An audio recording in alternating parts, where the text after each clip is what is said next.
Hey guys, we're going to be doing a walkthrough video today on the 390 Sport Nortec that we have here.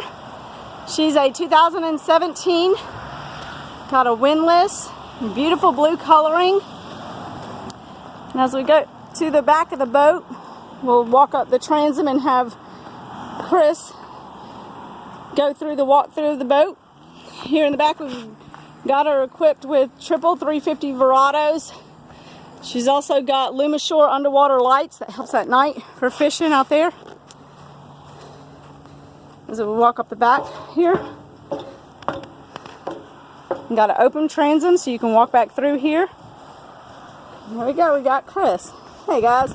Hey guys, welcome aboard the 2017 Nortec 390 Sport. Come on aboard here. I'll show you all about her. This boat's, it's a tournament fishing boat in disguise. It's got a lot of family function, family cruising comfort, lots of seating. At the same time, it has a lot of range, a lot of fishing equipment, big fish boxes, nice size live wells, everything you need to catch any multi-species fish you'd like to catch. Walking back here to the back, we'll start off. You got 5 transom rod holders here. Hold your heavy rods in the back. You got a freshwater shower. You also have an engine flush that allows you to plug in a hose in one place, and there's a valve so it flushes all 3 motors with only having to have the hose hooked up one time. Open this up here. You got a large, over 60-gallon oval well. Takes up the whole transom. Got a high-speed pickup, 2,000 gallon per hour SureFloat pump mounted to it. It's got a light and live well. It's also got a cutting board right here built in. You can close the lid. The lab well is also set up where you can pressurize it, control the outflow. Nice large cockpit on this boat. Also, it's nice having the large walk-through transom door. This big access here, it's real deep. Some guys will use it as a trash can. It'll hold a couple 5-gallon buckets. Just a good storage space on the boat. And if you're hooked up in a fish, you need to work a fish around the boat. This walk-through transom is real nice to get away from the motors. And you got this removable transom gate right here. Just gives you a little bit of protection as well. Transom flip-up seat here. Flips up. It's a nice comfy seat. It's at the right elevation where it's comfortable. 2 to 3 adults, 3 to 4 small kids. You got rod holders here under the gunnels.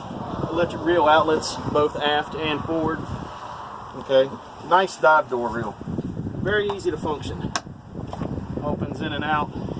You got a dive ladder that attaches to this point right here, and it doesn't interfere. You can still walk through with the door open. Another thing is the dive door opens to the inside of the boat, not the outside. So when you're on a floating dock, you can still use it.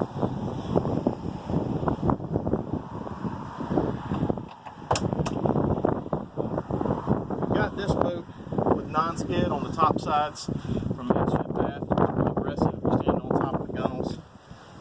Here, moving back this way.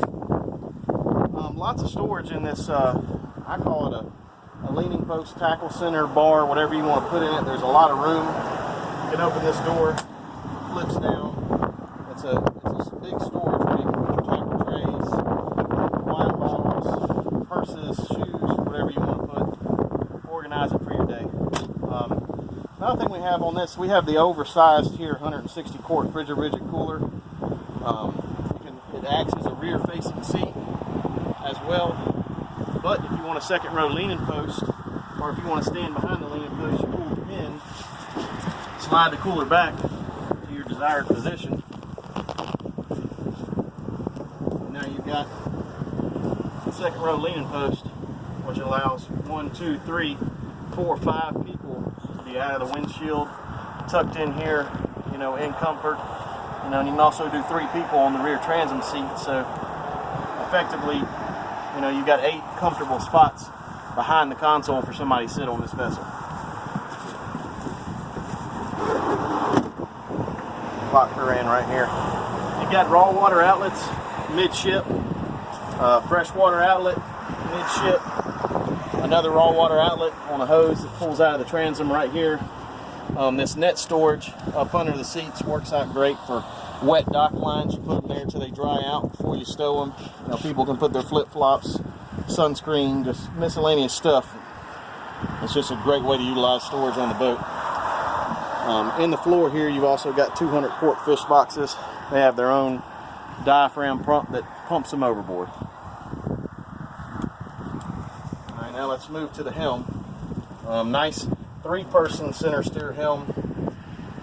Flip up bolster seats. Comfy seats where on this vessel you can sit down and drive the boat. You don't have to stand up the entire time. 3 people comfortable right here on the transom. Everything's at your fingertips. Something you'll notice too, all of my electronics. When I want to turn on my starboard fish box drain, it's all within an arm's reach. I don't have to stand up to touch the electronics. Another thing we'll note, performance of this vessel with the 350s. The boat tops up out in the mid-upper 70s. I can show you, we've had this one, she's only been in the water a couple times. She's seen 77.3 miles per hour right here, which is a very fast boat with 350s. Efficiency up to 1.6 miles per gallon with a light load, as low as 1.2 miles per gallon with a heavy load. This is all cruising in the 40 to 50 mile per hour range. Well over a mile per gallon, loaded or light, over 60 miles per hour. Another thing we have here, this boat's equipped with the Lumishore SXM 92 underwater lights, which are full spectrum, any color, extremely bright lights. Here's a RGB controller. It does all kinds of really neat stuff. Really looks cool at night. Every boat is equipped with a battery charger. Here's your plug-in right here for your battery charger. This is your USB port and your 12-volt charger storage for your cell phone right here. VHF mounted right here on the side. Autopilot up here. This boat's equipped with Taco outriggers. Very easy at your hand just to turn and pull out. It's got Rigid Industries spreader lights, real bright. The overhead lights are multicolored, red, white, and blue, as well as the map lights and the cockpit lighting. Something I also like about this helm seat is if you put all 3 down, it makes a big bench across, which works out really nice if you got small kids, or say you want to squeeze 4 people in here. Your kids can sit behind you when you're running. It's just very comfortable.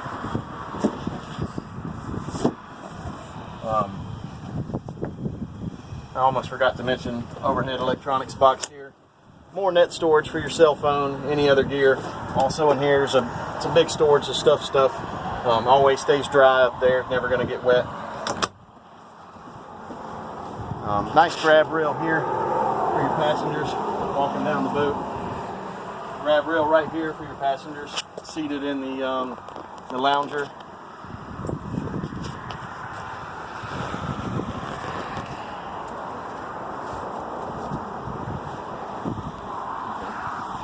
The other thing we have up here on this boat, we've got a nice rod holder right here. Another electric reel outlet, cup holder, good place to stand when you're deep dropping. Also comfortable place for the girls to sit. Extra rod holders up here if you're fishing up here on the bow. Show you access here to your anchor locker, your windlass.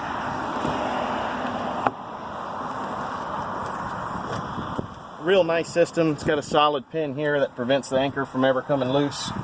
You can see your stainless anchor windlass control.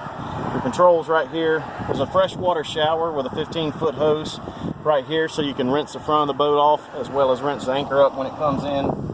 And also, Sharon, show them the drop on this system. There's a lot of drop on it. It works extremely well.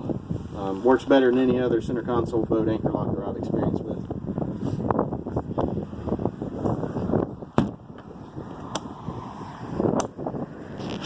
Now, Sharon's going to take over and she's going to demonstrate the size of this fish box.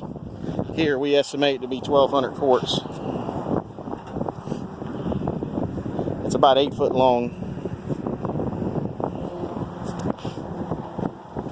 And there she goes. It actually goes all the way up under the anchor locker. As you can see, say hello. Hi! I don't know if you can see her or not. This box also has its own dedicated diaphragm pump built into it, which evacuates overboard. You know, and you know, for your serious fishermen, it's nice to have a box like that, something that'll hold a big swordfish or a 200+ pound tuna, small marlin, you know, your big mahi, big giant groupers. As far as sound system goes, you can see here in the pilaster, you got your 10-inch subs and your 808s all surrounding you right here at the helm, including overhead speakers in the front, your rear speakers in the back for your passengers, and it, you know, the efficiency and location of the speakers really makes for a jam-up system. We're going to move on down here to the head cabin area. You can see nice head with overboard discharge, freshwater sink, full-size berth. You know, if you need to get out of the weather, you know, there's a place to go. If you ever get in bad weather and you just need to stay clear, you know, 4 or 5 people can get down here out of the weather. You can see the portholes on the side if you want to leave them open. Nice strap on the door here if you want to leave the door strapped open. More net storage. Access to powered steering pump is great. There's your disconnects for your amps. You can see your amps mounted on the sidewall there. Very easy to get to. And this access right here, we got access to our fresh water, as well as access to our overboard discharge pump. Nice fire extinguisher, freshwater shower. One of the things I really like about this boat is the great access we have to all of our wiring components. You know, there's no rough edges to cut your hands, everything's vinyl. This boat, you can see, is equipped with the C-Zone system. Okay, the way C-Zone works is you control your components on the boat actually with your Garmin unit. Okay, and I'm going to show you here, let's say if we didn't want to turn our Garmin unit on and we wanted to turn on a component, you just pop the lid off here, come right up. This is actually the rear bilge pump, or this is the cabin bilge pump. Turn it on. I don't know if you can hear, it's running. Okay, all you do is you move that fuse up one slot and it bypasses the system. So if your unit was to ever fail, this is your bypass, or if you didn't want to turn the units on to quickly turn on a component, you can. Another thing Nortec does on all their boats, they put in analog auxiliary fuel gauge, as well as your digital fuel gauge for your main tank, just so if you don't want to turn components on, or it's just kind of a backup to keep you from running out of fuel. But climbing out of the console, you can hear nice steps here open, and this is her. One more shot of the cockpit, the overhead T-top. You can see the nice windshield, so when you're behind the helm, you're in the seated position, no wind in your face, very comfortable. It's a great machine to run. Hope to get y'all out on them one day. Thanks for watching.